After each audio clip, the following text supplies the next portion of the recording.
伫8月18号透早，伫咧新营地区由市府来举办道路优化完工典礼，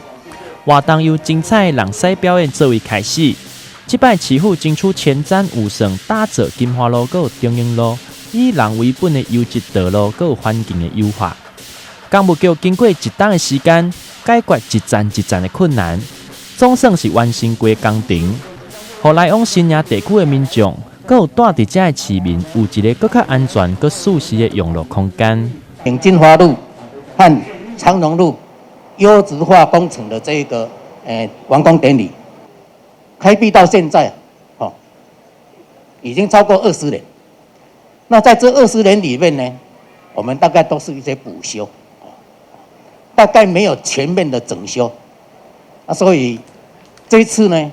很难得我们获得营建署的补助，3.6亿，我们一个大整修。这3.6亿啊，是我们前瞻建设里面道路改善经费最高的一条。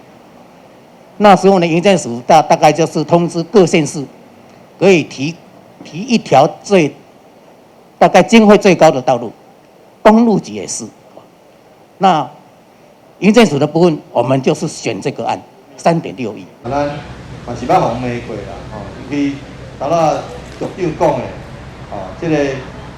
施工的时间真长，好大家拢咧骂市长，市长一定会局长的但是我想这个痛苦会过去了，但美丽会留下来。咱希望这点就感谢咱的水利局甲咱的工务局。希望讲咱未来新营阁有足侪建设爱做，希望不管是道路建设、桥梁的建设，或者是咱的航道的建设，都会当做较好。再次感谢大家努力。伫咧施工的期间，曾经有引起真侪民怨，但是市长表示，痛苦会过去，美丽会留下来。